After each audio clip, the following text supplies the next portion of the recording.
A man getting bit by an alligator and he screams. Okay, quiet. Hey, quiet. Stood out towards me. Ow! No, not an owl. A real scream of pain.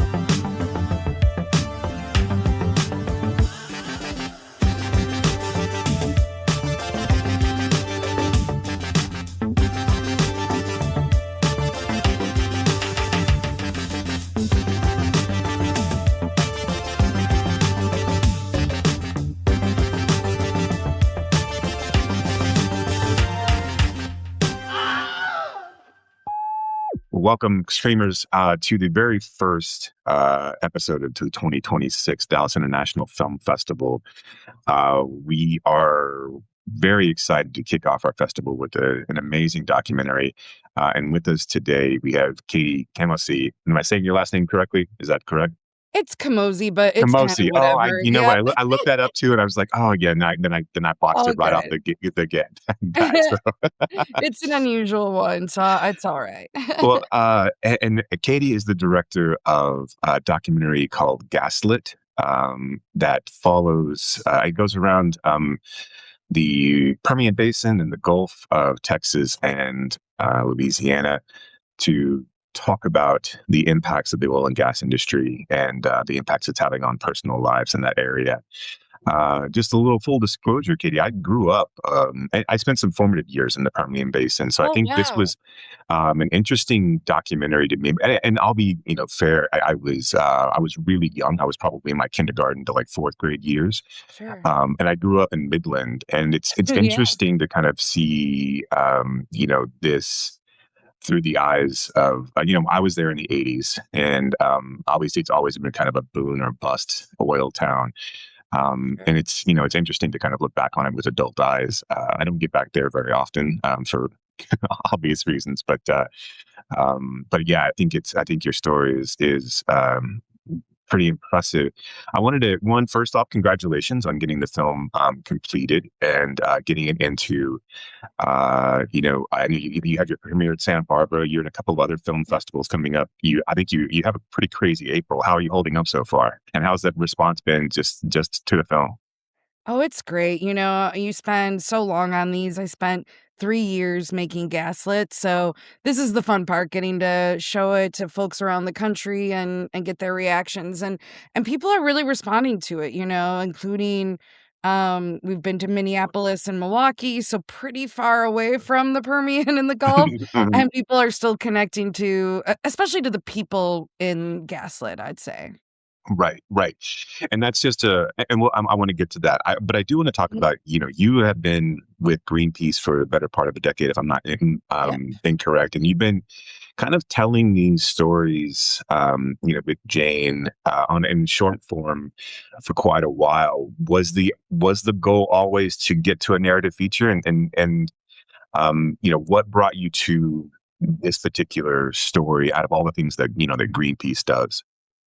Yeah, so I've been working, like you said, with Greenpeace for about a decade, and it included telling stories of people feeling impacts from the climate campaign. It also included sailing on their ships. We went to the Great Pacific Garbage Patch to document things, kind of going all over. And it was really intentional coming to Greenpeace. I'll add, before that, Mhm. I worked, production, post-production for independent docs, for narrative features, but also advertising and branded content. And at some point, I realized that for me, what gets me most excited is feeling a connection to the stories. And that's something that I just didn't quite have with advertising, even though the budgets were a little better. So Sure. I really intentionally looked for a place like Greenpeace, and it's been a really great experience. Like most nonprofits or most brands, I guess. Short form content is the focus. So, it might have been in the back of my head, like, oh, I could do more if we could have a longer runtime here.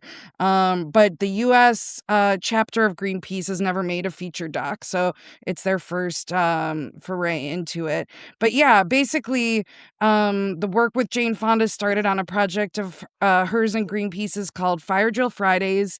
And that went through a couple different iterations. So when it started and when I sort of jumped on board, Jane was in Washington, D.C., getting arrested like every week about climate change. Her friends were getting arrested, and using the celebrity to really get this in the media. And it was incredibly effective. And I really saw, wow, you get some celebrities involved in these stories that might be a little bit harder to spread, suddenly like catch on. And then when we were at the height of the pandemic, we, had brought the show virtual and changed it around a bit. And that's where we started having frontline and fence line community members. So people living right next to industry, people already, living through the worst impacts of climate change. And when we were able to get back out on the streets, we ended up going down to the Gulf to meet a man named John Beard, who is in Gaslit. And after, despite learning these stories and meeting people like this for a decade, I was really shocked by the situation down there. Mhm. It was so beautiful in one sense, you're in the Gulf of Mexico, the south of the Mississippi, but like, it's also so much visible pollution, and the stories I was hearing from people were dramatic and were similar. So all these people were from different walks of life, all had very similar stories. And yeah, talking with Jane, I was like, I think this is one film. I think it's one story. Interesting. You'd mentioned in a different interview about how you, as a documentarian, you try not to drive the narrative too much. Understanding how you put it all together. Can you take us through how this kind of evolved over the, you said like 3 years that it took to develop this and to put this together? What surprises did you encounter, and then really when did you feel this story really truly taking shape? Yeah, so when we started it, we thought it would probably be a web series, We thought that we would go and meet all these different folks and like each one would be kind of its own, I don't know, maybe 5 minute, maybe a little bit longer, Mhm. 5 to 10 minute story. And so the first thing I did is I took Josh Gibson, my cinematographer who I've worked with for years. We went and we just started, meeting some of the folks. So some of the Greenpeace, my colleagues and campaigners and all that they gave me some initial leads. So we started in the Permian, we met Sharon Wilson, who you'll see in the film, and Nice. we just started taking a look at everything. And a couple things surprised me right away. On a practical level, the drinking water pretty much everywhere we went, the tap water wasn't drinkable actually, Mhm. and that is pretty surprising in the United States. Also meeting Sharon first, you'll see it in the film and you've seen the Permian. It is such a dramatic place to be. It really, Right. out of all the places, it felt the most like, we could be on another planet. There's just, as far as you can see, there's so much drilling, and the oil and gas industry is such a huge part of culture there. So it was really, really like being transported. And then what Sharon shows is also shocking because she'll bring you to all these production sites, oil and gas production sites, and she has this very high-end thermal camera, like an industrial level thermal camera, and through it, you can see all the emissions that are invisible to the naked eye, and so you can see all this methane pouring out. And, I Jane talks about this too, but I'd read about, oh, it's not leaking methane, they're releasing it, it's intentional, but to actually see it was it just blew me away. And I know that Sharon brings people out on tour. She can't bring millions of people out, but I thought if we can find a way to visualize this, Mhm. as she always says, making the invisible visible, we can get this to more people and give them the experience of what it would be like to be on a tour with Sharon in the Permian. Yeah, and I think one of the and that imagery is so powerful, and it's like it's so crazy because if you do go out there, I know you guys mentioned in the film about how it looks like, it's like straight out of Mad Max, right? It's a George Yeah. Miller movie at this point. Yeah, and like going into the area and really living there, it really is. I mean, it makes sense that that's where Friday Night Lights was kind of born out of. It's because there's not. I mean, it's just oil, and then there's nothing else, and it's windy and desolate, and like you said, the water's always tasted bad. Um, it's interesting though, in a sense of like how little press this actually gets, and that's what I get. One of the things I found always surprising about this is like how we just don't hear about this. And I Right. think one of the things what your film does so well is like brings it home on a personal level. Is there anything that and is there going through this and being and living this for the decade, is there any moment of you that's just like you want to shake people by their collar and just like yell at them and say wake up? You know, kind of, but not, if I'm being honest, Jason, not really, because I get it. We have so many things to care about right now, and they're all valid, right? There's a lot going on in the country right now, but there's a lot going on in the country always. So, for me, I really feel grateful for the people like Sharon and everyone else in the film who is working on this. Sharon's been out there year after year documenting the emissions, submitting to regulators, trying to get them to do something, take some meaningful action on it, going to the media, having policymakers, lawmakers from the US and from other countries out there. And it's really been hitting me as I've been showing this film. Audiences are telling me, like, at a time where we're not that thrilled with our political leaders, to see so-called everyday people doing the work feels good.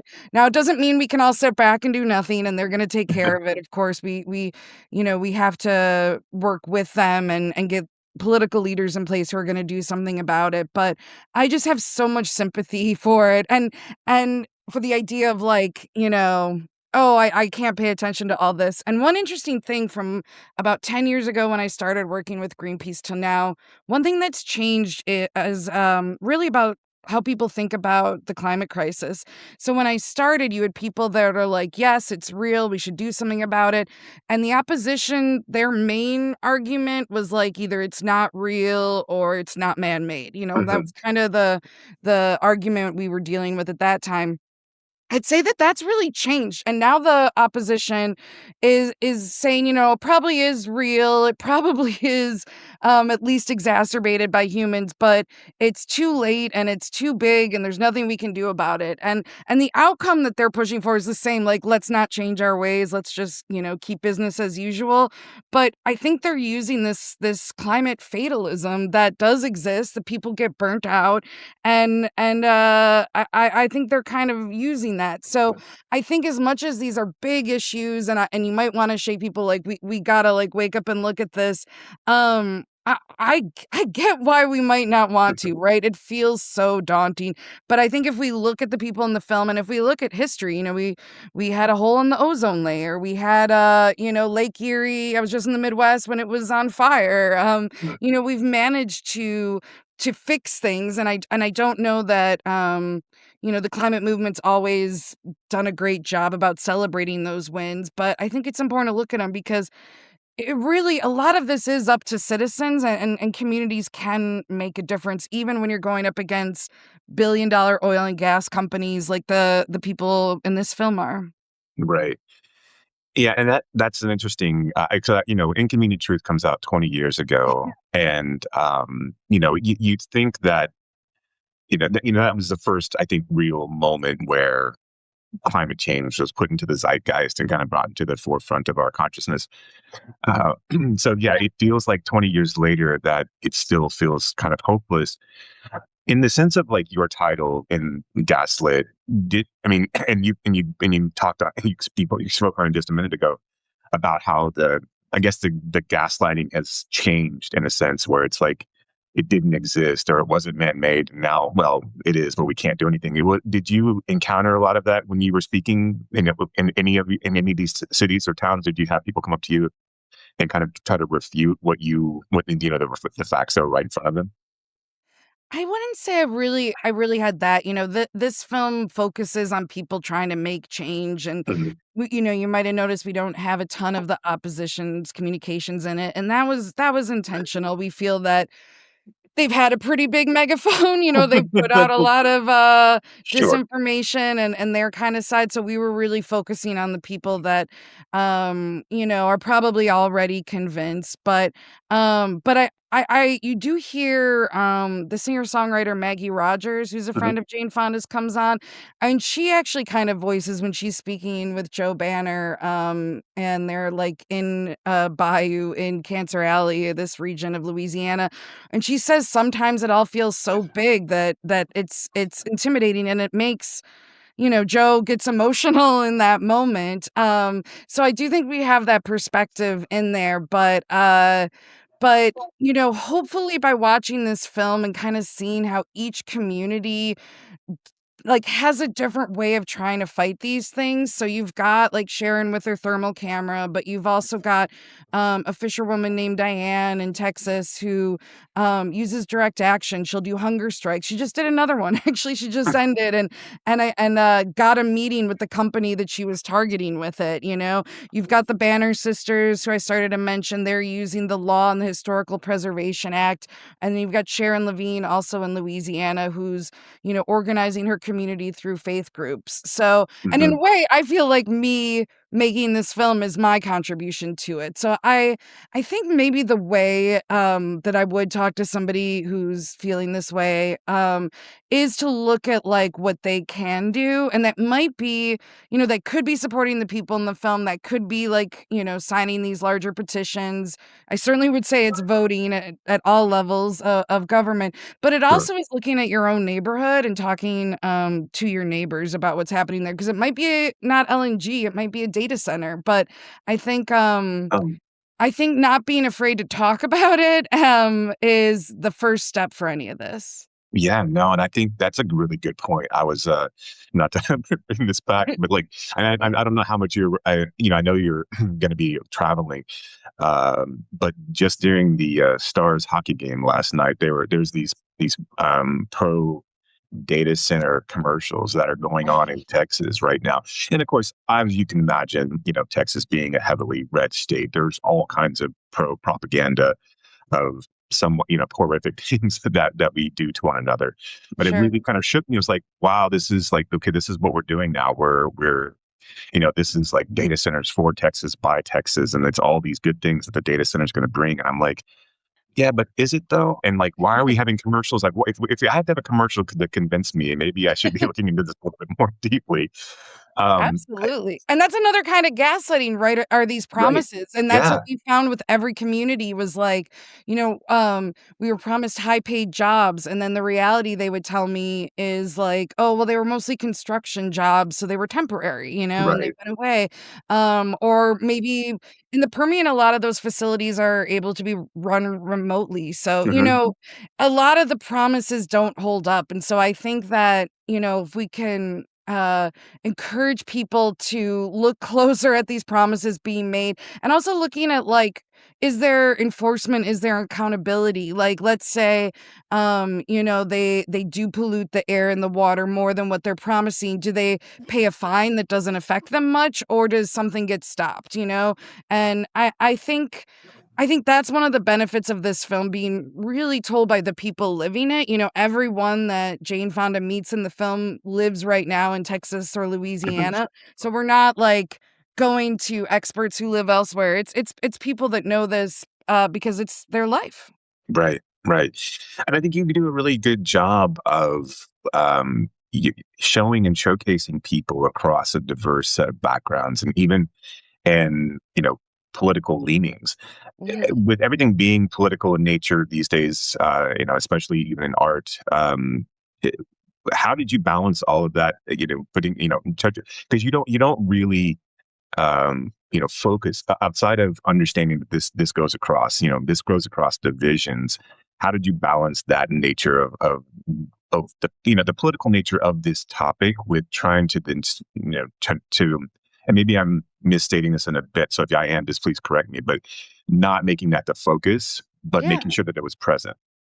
Yeah. So, once this kind of industry, this polluting industry comes to your doorstep and it threatens the lives of, the health of your family, lives of your family, your livelihood, your jobs, you just want it to go away. You just want it to get better. You're not worried about Republicans, Democrats, or whatever. You're like, who can make Sure. change here? And so I love the way it turned out. It really was just we went to who's being affected, and it was a diverse group. So you're gonna see, I don't know if you noticed, but when we meet all these Louisiana fishermen, there's a MAGA hat one of Mhm. them's Yeah. wearing, and we've got, Diane Wilson would probably call herself a radical, and she's friends with Johnny, this Texas Ranger who's a Mhm. Republican. So we really are getting a cross section. And I think that makes sense too, because when you look at the history of the environmental movement, it's not all one side or the other. We're Right. about to celebrate Earth Day, and when we're, tomorrow when we're recording this, Mhm. and that came from Wisconsin. And then if you look at the EPA and the Clean Air Act and Clean Water Act, things that are all talked about in Gaslit, that happened under Nixon. And if we want to look about exporting our resources, it was Obama who overturned a crude oil export ban. Right. So, right now, think that these are political issues, but they haven't always been, or at least the same kind of political. And I think we're seeing them, move again, where it's like, oh no, this is just a human issue. Right. And to that end, do you think that this is going to be a story that we're always having to fight to some degree? That's a good question. So I was thinking about that a lot when we went through Greenpeace's archival materials. There had been a bunch of mini DV tapes from the 80s and 90s that had never been digitized. And as we're going through them, we actually found some people who we'd already interviewed in the current day, and Greenpeace had interviewed them like in the early 1990s. And, it was exciting, and we put it in the film to show like how long they've been fighting it. But it also was a little, could be seen as depressing, right? Like, look, they're still fighting. Have things gotten better at all? And I do think about, the movie is an hour, 50 minutes. We shot over 500 hours. And I could picture like 20, 30 years from now, another doc crew coming and going through the raws to make a story. And I was thinking, gosh, I hope it's a good one. I hope it's about like how we turned things around, this Right. just transition. I do believe that is possible. Also, John Allaire, former oil and gas worker in the film, says there's not a CEO in the world who'll tell you this is an infinite resource. So there will be a transition from oil and gas to something else, probably renewables. And it's really like, can we be good to the workers, good to the communities? Like, how can we do this transition so that it's fair and positive as can be for everyone? And I do still think that can happen, but yeah, probably going to your last question, like if it stays such a divisive political issue, that'll be a lot harder to get there, and it'll take a lot longer to get there. And it's almost like they're gaslighting themselves of this, where these are these non-renewable resources are just going to be there forever, and we're Right. exacerbating the situation by all of these new technologies like fracking, which is obviously happening a ton here in the Dallas Fort Worth area as well. Right. That was the one thing I wanted to touch upon. That I think that this film gets, I think, really exposes something that is really, really surprising, and that's that these foreign countries that are investing in long-term investments to essentially exploit U.S. people. And I know that anytime, obviously exploitation of people is always bad, but I don't know if the American populace has really thought about how that happens to them Yeah. and the impact of like, oh, now we're being taken advantage of, and the shoe is on the other foot here, and this does not feel good. Yeah. I sort of chuckled at that because I got those reactions, even when I was showing early cuts. There's a German guy named Konstantin in the film who, after seeing what it looks like in the Gulf here in the US, he said he was surprised to see it in a rich country, a democratic country like the United States, and he finds it really shameful. And like people don't like people in the US do not like hearing that, probably especially from a European, but from anyone, Right. and kind of like, wait, there's a pride here to our natural resources, to our land and our clean air, clean water, clean land, all of that. But yeah, I think this is something that really shocks people. It shocked me as well. So when I went to the Permian, I learned that as of now, every single hydrocarbon that we're drilling and fracking is for export to other countries. So, there are people, including people in the film, who are like, if this were for domestic energy and domestic uses, they might not have, much of a problem with it. But just from a security standpoint, the fact that we're selling it abroad means, first of all, we don't have that energy, and the global prices of the energy goes up for everyone, including people in the US. So I do think, like, Right. and on top of it, in Europe, almost every country in Europe has banned fracking because of the health and environmental impacts. But they're buying our fracked gas and letting us have those environmental and health impacts. And then we're not even seeing, the money on it unless you're an owner or Right. stockholder in these companies. So yeah, I'm glad you picked up on that. This is something that, I could never talk about in a short social media video. Sure. It's like, it's way too big, but it's such an important part of the story. And I'm really glad that we had the space in Gaslit to kind of show the global element as well. Yeah, I think that's really, I think, at a certain degree, you're right. It's easy to be like, oh man, this is this is going to happen because we're so dependent on oil and gas, and the shift is so hard, and you know what do I do as a little person? And then you realize, wait a minute, you guys are doing what and where, and this is how. And it's and like that moment of this kind of realization of we're supposed to be the leaders. We're supposed to be the best country in the world, and now you're exploiting us for this profit, and nothing is coming back in. That's insane. Yep. It really is. I keep going back to these people in the film, but they're the ones that know it. And that John, who's there down in Cameron Parish, Louisiana, he says these are probably these export terminals, all the stuff you're seeing built in the film will Hmm. be abandoned once either we run out of the resources Hmm. or the cost goes up so much that we end up not being able to export it to other countries. And he said, these empty LNG terminals are going to be monuments to short-term thinking, Right. and short-term profits. And that's where I think you can connect that with like the conservation of the environment that even Democrats, Republicans, everyone's wanted to do in the past. And you think of conservatism, and you Hmm. think, yeah, like, what are we doing? I really think that anyone in the US would see this and get angry, unless maybe you're Yeah, getting unless money you're from one getting of these enriched, right? Yeah. companies. Exactly. So I asked this when I talked to a documentarian. The story doesn't end when the credits roll.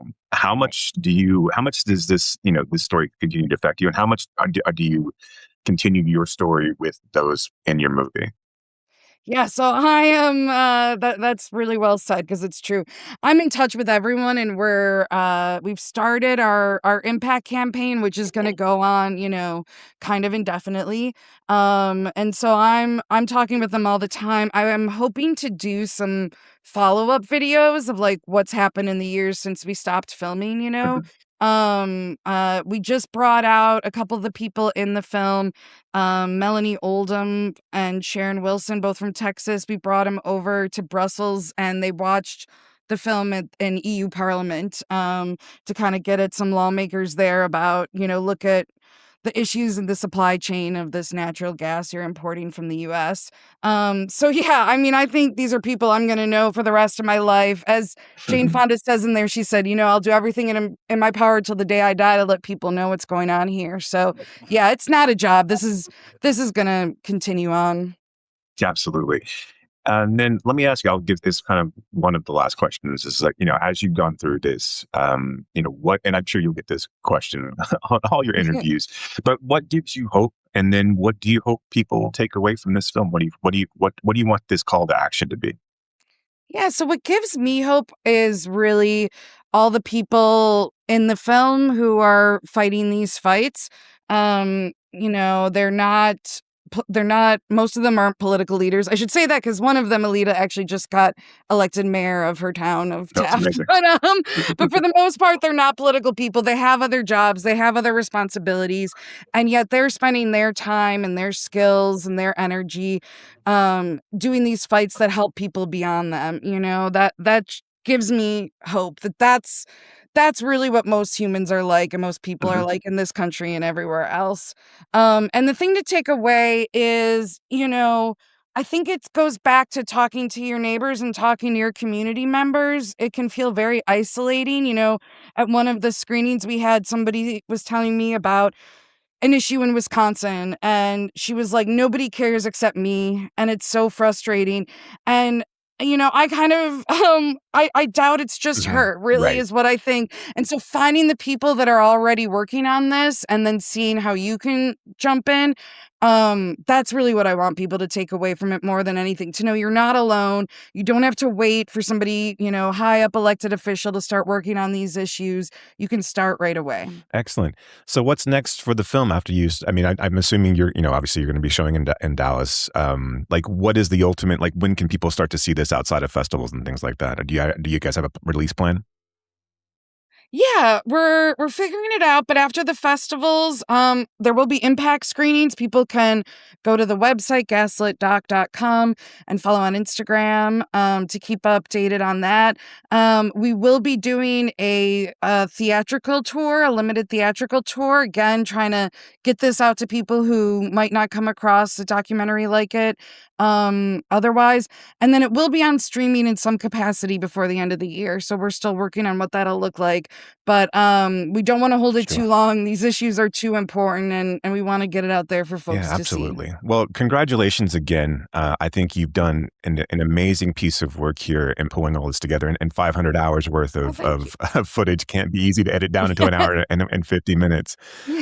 So I hope that you've been able to kind of take in the success of this and recognize what you've accomplished. And I wish you nothing but success. And I hope the Dallas International Film Festival goes really well. And on a personal note, if you're around, I definitely would love to say hello. Yes, I'd love that, Jason. Thanks so much for your support. And yeah, I'm really eager. This will be the first time we show it publicly in Texas, and I'm really excited to get into those conversations. Absolutely. Well, have a great rest of your day, Katie. Thank you again so much. And for everyone else out there, please go out to Greenpeace. You can search Katie online, see some of her other work as well, and keep an eye out for Gaslit, because it really truly is something that I think everyone really needs to see.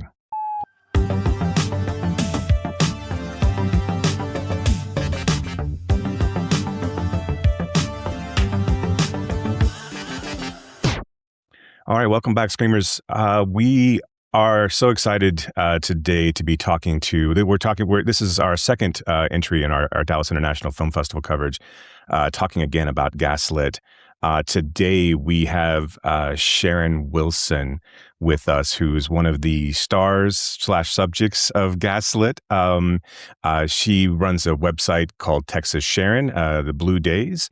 And is part of an organization. If I get this wrong, Sharon, please feel free to correct me. But you're part of an organization called Oil-Filled Witness. And as we get started with this, just from having seen the documentary, and I think, you and I live kind of in the same area. I'm in Fort Worth. I think, one of the things that's so, what you bring to this documentary, is that visualization of what's going on, not only in the Permian Basin, but in the Gulf and all throughout Texas.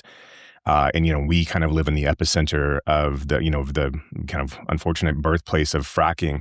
I wanted to ask you, I've read your bio, but for those who don't know, I'd love for you to kind of give us a little bit of information in your background. And I'd love for you to kind of dig into what made you first turn the cameras on, these wells.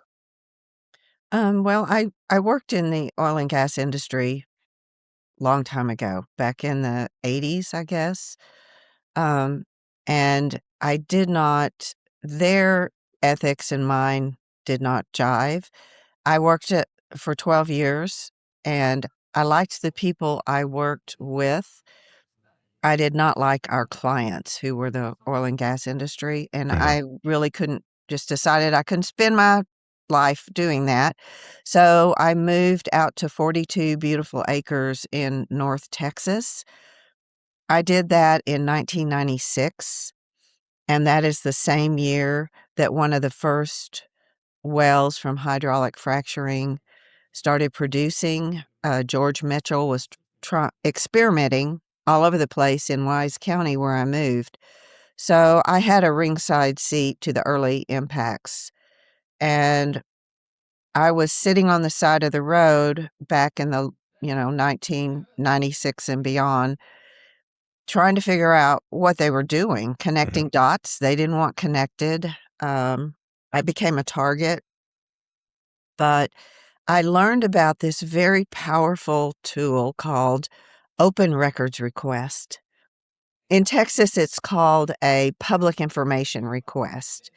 And I started making these public information requests to the regulatory agencies. And one time I received a lot of videos. Mm.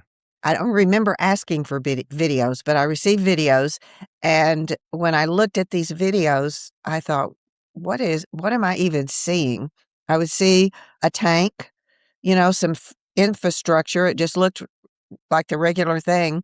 And then it switched, and it looked like black smoke or white smoke coming out everywhere.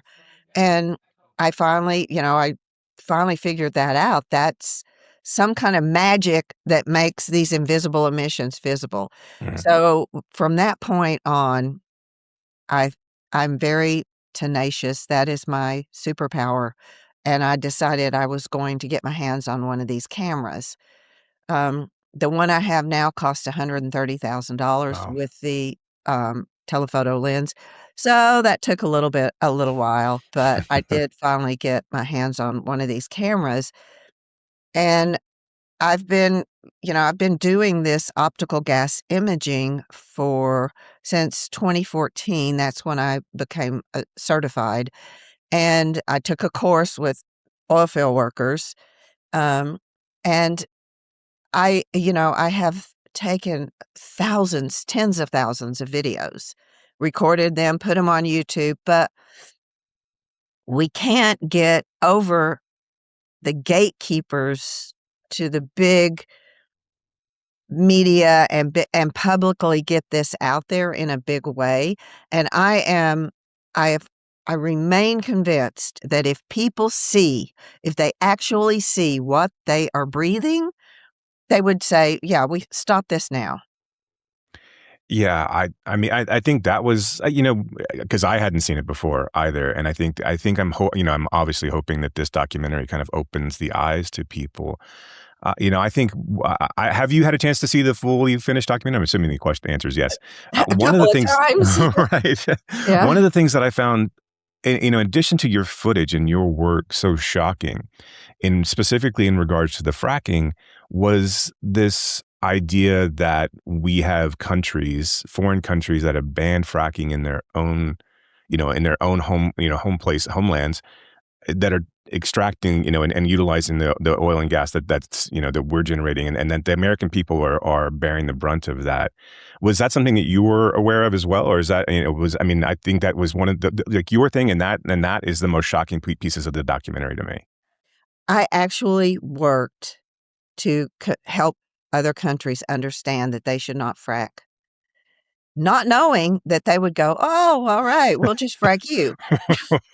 So in 2010, I did a presentation, and this was before I had a camera. I did a presentation for the NATO Parliamentary Assembly, and one of the French senators, several senators, stood up and shouted things. They were so alarmed by what I told them. Now, this is without making it visible. They were I was just showing spills everywhere and people with rashes and sick, and but the French senator said, I can't believe this is happening in America, and we will never have this in my country. Yeah, they don't, but they are happy to import all of our gas. And so all of these impacts start where fracking is where they drill a hole, and that's where they start. But as the movie demonstrates quite well, it magnifies out everywhere from there. It's just infrastructure is everywhere in the United States, and all of it is going to be emitting, because when methane gas, hydrocarbon gases are in steel and they build up pressure, and that pressure will erupt the steel container, a pipeline or whatever, if they don't release that pressure. So people talk about leaks, methane leaks. Methane leaks are not the problem. That's only a small percentage of the methane they release. The rest of it is intentional by design. And, the public doesn't understand this because the industry has taught us words that they want us to say. Methane leaks is one of them. Interesting. How did you get involved with Katie and Greenpeace, and how did you become to be a part of this film? Well, I've always loved Greenpeace because of all the oil and gas, of all of the environmental organizations. They are just flat badass. And they always take the right position. Their position is similar to what ours is. You can't fix this problem. You can't fix oil and gas. We need to just transition, and we have what we need to transition. I reached out to Greenpeace at one point when I was transitioning to my new organization.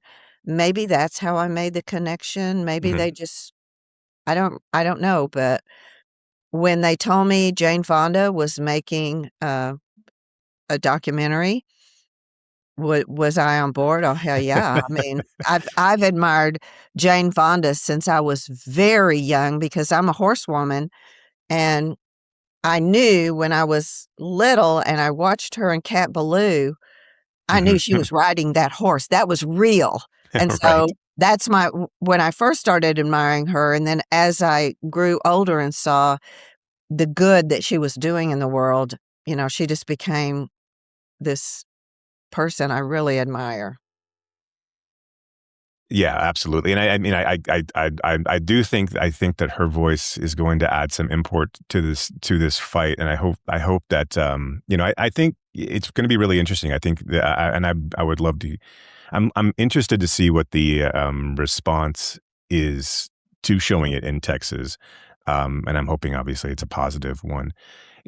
An Inconvenient Truth comes out 20 years ago, and that's kind of the first, it's obviously not when we started the fight, but it's really kind of the first time to put climate change in kind of the public consciousness. In this, I think this film talks so much about, not so much I wouldn't say the gloom and doom, but obviously on the personal level of the impact of, these things that are going on in our communities. For you, I know that you were impacted directly as well. How do you continue to keep the fight up, and knowing that, that we still continue to fight this fight 20 years later, and really, from the outset, from an outsider's perspective, do you see positive changes, or is it something that we're just going to continue to have to do until fossil fuels run out? I operate on renewable energy that's called nonstop rage.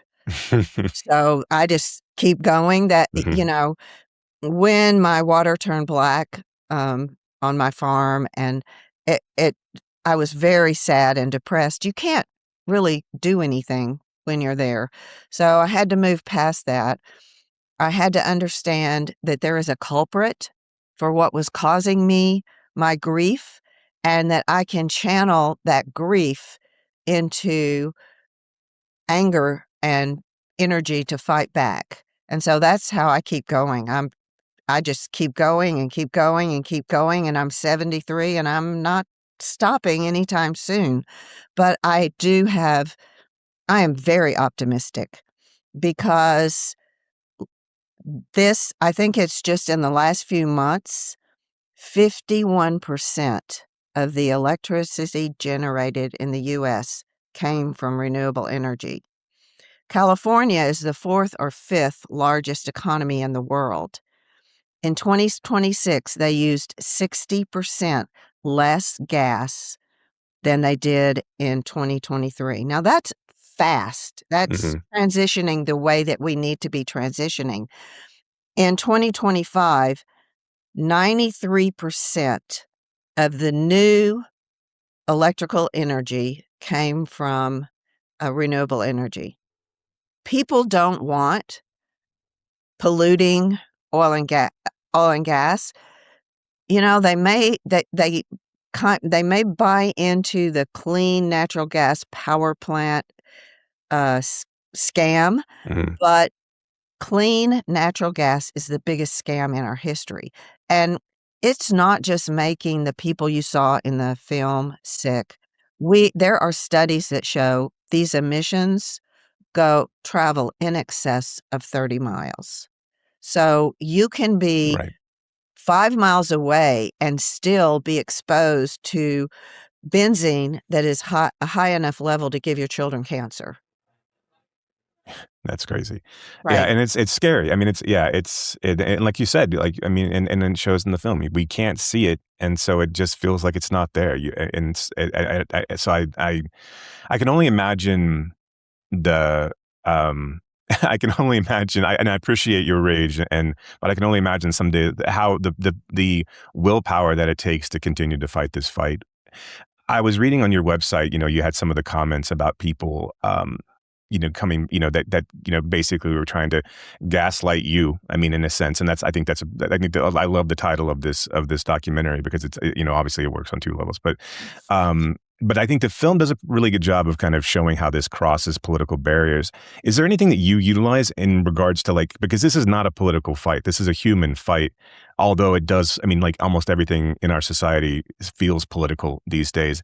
Is there anything that you use to kind of break down those barriers in essence? Or can you? Well, some of the people I have helped were staunch Republicans when I met them. That was before oil and gas plopped down a well near their house. And when I come to their house and show them a video of the emissions coming from the facility next to them, sometimes they'll just weep and say, I'm not crazy. With relief, I'm not crazy. They kept telling me it was the Windex I was using in my house or the candles I was burning. I'm not crazy. And so that's gaslighting right there. People are sick.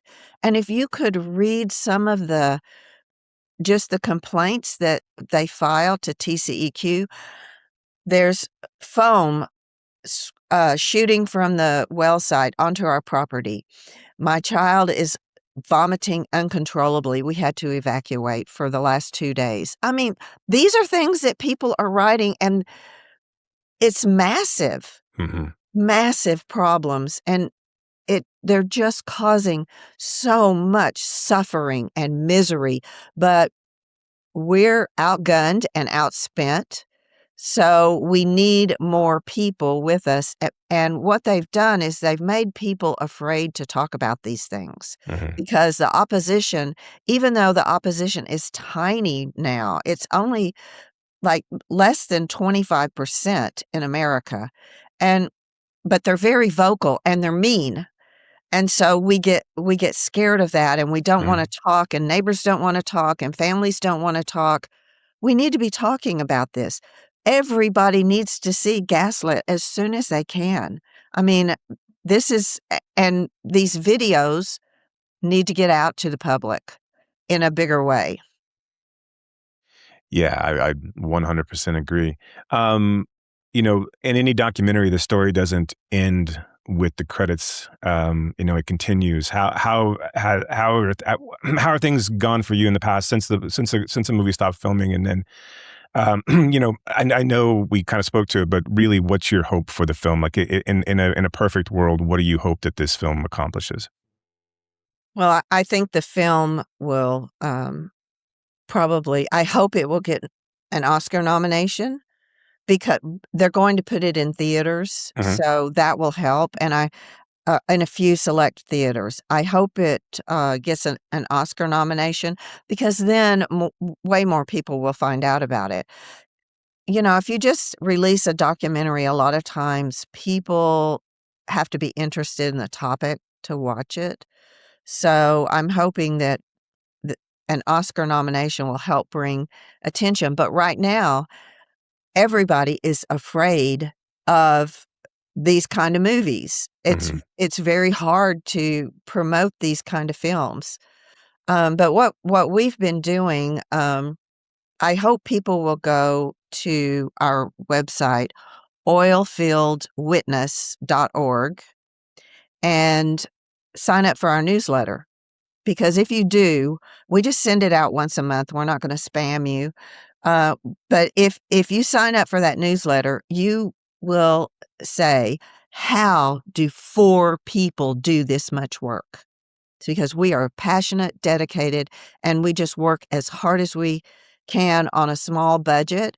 But one of the really cool things that I did recently, you know, Europe is trying to decide what to do about energy, and they're going to export LNG, and there's all of these oil and gas lobbyists who are trying to convince them that United States LNG is clean, it doesn't have bad emissions, and that is in Texas. We have the worst methane emissions in the world. Yeah. So it's totally not true.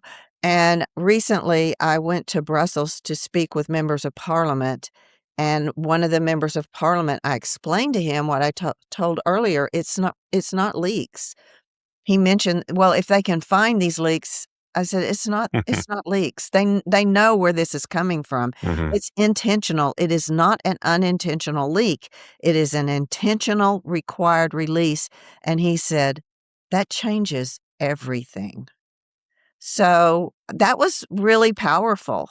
And so some of the members of parliament are going to come to Texas, to the Gulf Coast, to see, and I hope they come to the Permian. I'm not sure they will, but they need to see the oil field too. Right.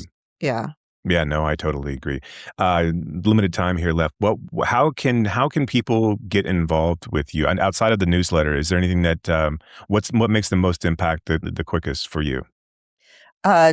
Telling people about these films, sharing our videos, talking to your family and neighbors, your friends. Talk to people about it.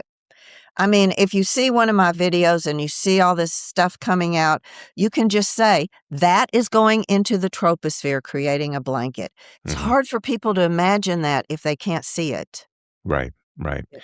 Well, thank you so much, Sharon, for your time this morning. For whatever little it's worth, you've gained a fan, and I want to again thank you not only for joining us today, but thank you for what you do, because it's so important and it's so eye-opening, and I think your strength is commendable, and so thank you. Thank you. I'm a Cowtown native, so born in Fort Worth. Well, I hope to cross paths at the festival, and I'd love to say hello and shake your hand. Okay, that would be great. But have a great festival. All the best for Gaslit. I hope all of the good things come to it. I do think it's deserving. And thank you so much for your time, and have a great rest of your day. Thank you. Bye-bye. Thanks. Bye.